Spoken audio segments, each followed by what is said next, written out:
Buen día a todos, bienvenidos nuevamente a Nociones Básicas de Anatomía Humana. El día de hoy vamos a hablar sobre anatomía y patología tubárica. Para comprender mejor la importancia de las trompas uterinas o de falopio, nos planteamos un caso clínico previamente. Se trata de una paciente de 23 años de edad, casada, con el antecedente ginecobstétrico de gestas 2, partos 1, abortos 1. Su fecha de última menstruación el 2 de julio del 2020. Usuaria de un dispositivo intrauterino con método de anticoncepción hace un año. Su Papa Nicolau del 2019 reporta inflamatorio.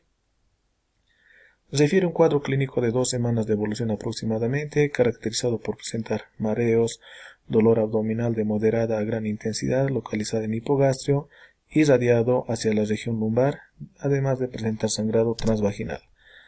Al examen físico se encuentra en un regular estado general, con piel y mucosas húmedas, pálidas, cardiopulmonar clínicamente estable, un abdomen con ruidos hidratorios positivos y hipoactivos, a la palpación profunda con signos de irritación peritoneal, a predominio de hipogastrio y fosa ilíaca derecha.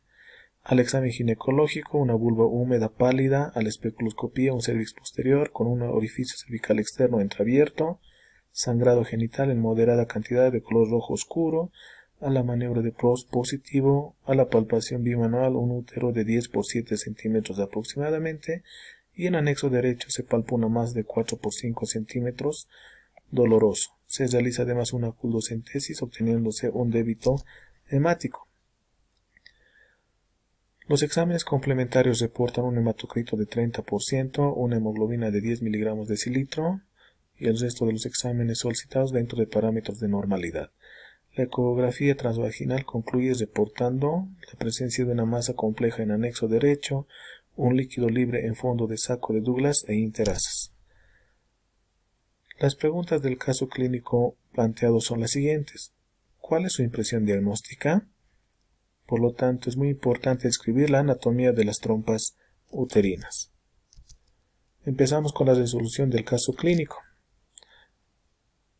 Empezamos haciendo algunas consideraciones anatómicas, ya que las trompas uterinas o de falopio tienen estrecha relación con los órganos genitales internos, como es el útero y los ovarios, con la cavidad pélvica y con su contenido, como ser el colon sigmoide y las asas intestinales.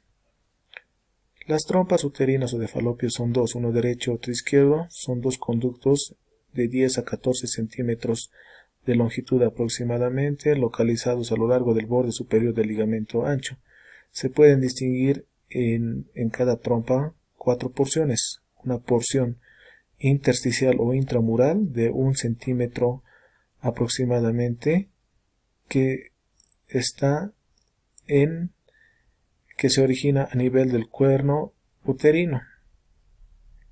Se continúa con una porción ísmica de forma cilíndrica de 3 a 4 centímetros de longitud, de 3 a 4 milímetros de diámetro, continuándose con una región aplanada que corresponde a la ampolla de 7 a 8 centímetros de longitud, también de 7 a 8 milímetros de diámetro externo, y termina ensanchándose en una forma de embudo que corresponde al infundíbulo, que tiene un borde libre del cual se desprenden las fimbrias o las franjas tubáricas. Una de ellas la franja ovárica, que es la más larga y tiene estrecha relación con el ovario.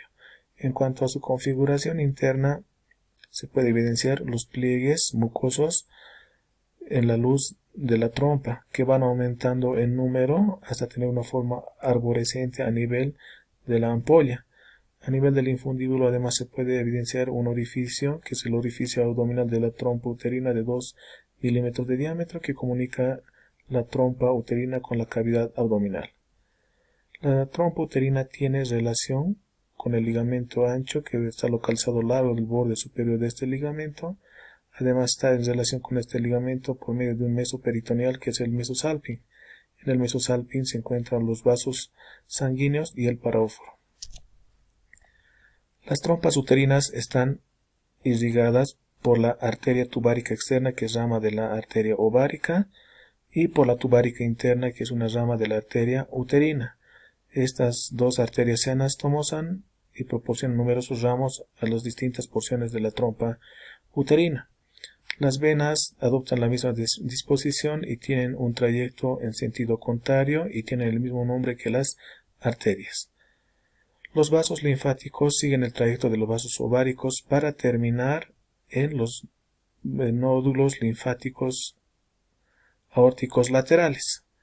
Los nervios siguen el trayecto de los vasos sanguíneos y proceden del plexo intermesentérico por medio del plexo ovárico y del plexo hipogástrico inferior por medio del plexo útero-vaginal.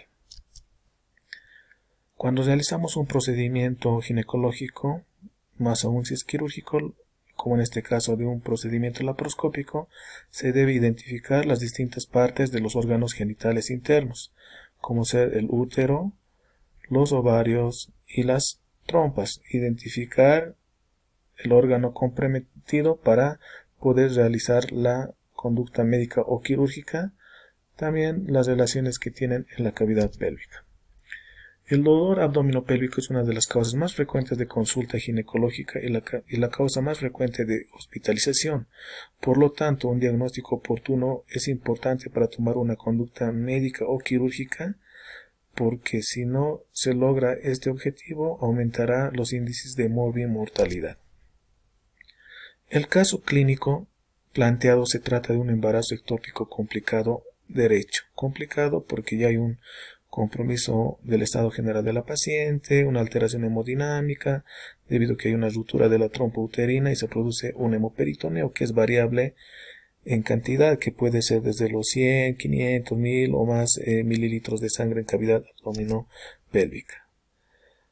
¿Qué es un embarazo ectópico? Un embarazo ectópico es un embarazo que se encuentra fuera de la cavidad uterina o de la matriz, que obviamente es una patología de gravedad para la mujer, que se encuentra en cualquier otra parte que no sea la cavidad uterina. De las distintas partes que se puede presentar, o las distintas partes que puede presentarse, las trompas uterinas es el lugar que se presenta con mayor frecuencia. Más del 90% se presenta en esta región. Y dentro de la misma trompa uterina, en el lugar que se presenta con mayor frecuencia es a nivel ampular. También puede presentarse en las distintas porciones, pero en un porcentaje menor. Si hacemos un repaso del caso clínico presentado, presenta toda esta sintomatología: a la anamnesis, el dolor abdominal, el sangrado genital. El examen físico, una palidez mucocutánea, un dolor abdominal, los signos de irritación peritoneal, el sangrado genital y la masa en anexo. Esta patología se caracteriza además por una triada que es el dolor abdominal, el sangrado genital y la masa en anexo. Una vez realizado la anamnesis y el examen físico, podemos llegar a un diagnóstico de un embarazo ectópico, obviamente que debe ser corroborado mediante exámenes de laboratorio, solicitando un test de embarazo, la dosificación de la fracción beta de la hormona gonadotrofina coriónica y los exámenes de rutina para valorar el compromiso y el estado general de la paciente.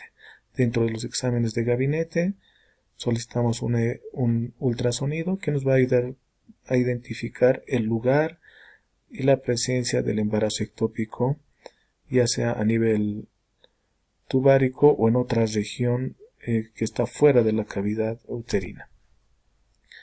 Debemos hacer un diagnóstico diferencial del aborto, del quiste hemorrágico, de la torsión anexial, la enfermedad inflamatoria pélvica, la endometriosis, la urolitiasis, la infección del tracto urinario y de una apendicitis aguda, más aún si se trata en el lado derecho y de una mujer. Por lo tanto, es muy importante preguntar su fecha de última menstruación para determinar la menorrea, la edad gestacional que está cursando y tener la posibilidad siempre de un embarazo ectópico. El tratamiento es médico y quirúrgico. De ser médico podemos optar o elegir el metotrexate como la alternativa a una dosis de 1 miligramo kilogramo peso vía intramuscular, una dosis única, o el tratamiento quirúrgico, que dependerá de tratarse de un embarazo ectópico no complicado o complicado.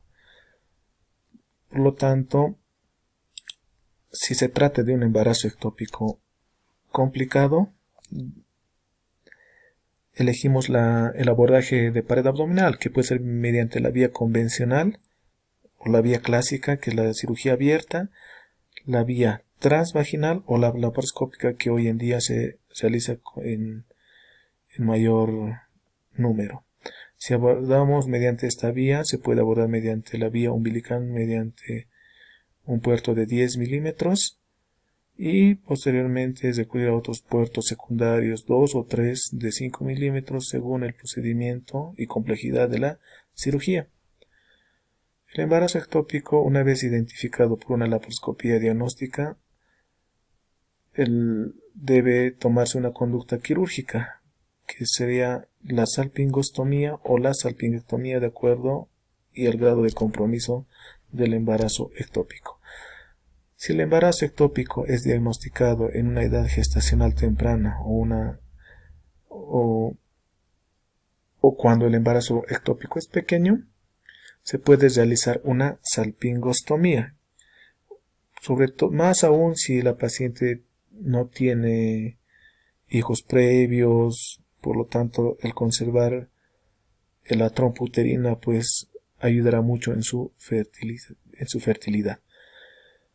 Una salpingostomía consiste en realizar una incisión en la trompa uterina siguiendo el eje de la trompa. Previamente se puede infiltrar vasopresina o una solución salina para producir el disecado y hemostasia de los vasos sanguíneos, hasta conseguir la evacuación de la masa trofoblástica y de esta manera conseguir la resolución del embarazo ectópico. Y obviamente estar seguros de que se realice una hemostasia segura y minuciosa, ¿no? Una vez que se realiza la evacuación, entonces continuamos con el aspirado y lavado de la cavidad abdominal. Cuando se trata de un embarazo ectópico complicado y hay un hemoperitoneo, la trompa uterina muchas veces está comprometida, hay ruptura de la trompa uterina, necrosada, y en estos casos el tratamiento es un poco más agresivo, tratándose de conservar la trompa uterina en casos de pacientes que no tienen aún hijos, pero muchas veces se opta por la ectomía de la trompa uterina. Previamente entonces realizamos un lavado y aspirado del hemoperitoneo hasta poder identificar la trompa uterina que ha sido afectada, y procedemos a la ectomía, ¿no? Que podemos realizarlo mediante la realización de nudos intracorpóreos, extracorpóreos, o también llegar a utilizar el clip, o también podemos usar la pinza bipolar o el armónico hasta conseguir la ectomía de la pieza operatoria o la ectomía de la trompa uterina. Como hemos dicho previamente, si se trata de un embarazo ectópico tubárico, en un más del 90% se presenta a nivel ampular, porque también puede presentarse a nivel cornoal, ¿no? Que es más, o intersticial, a nivel ístmico, a nivel de infundíbulo. Entonces puede tener distintas variedades de presentación, pero la más frecuente es a nivel ampular, como en el caso que se está viendo en la imagen. Entonces se consigue la ectomía de la trompa uterina, posteriormente una hemostasia rigurosa, el lavado y drenaje de la cavidad abdominopélvica. Entonces, cuando hablamos de patologías asociadas a la trompa uterina, hablamos del embarazo ectópico, que hemos mencionado, la salpingitis, la enfermedad pélvica inflamatoria, el absceso tubo-ovárico.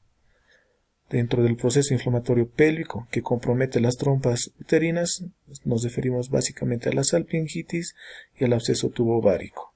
Si se trata de una salpingitis, que es un aumento del volumen y tamaño de la trompa comprometida, muchas veces requiere solamente el tratamiento antibiótico, y en un caso de un absceso tubovárico, el drenaje del absceso. Bueno, espero que este caso clínico ayude a comprender la importancia que tiene el estudio de las trompas uterinas o de Falopio. Muchas gracias, hasta luego.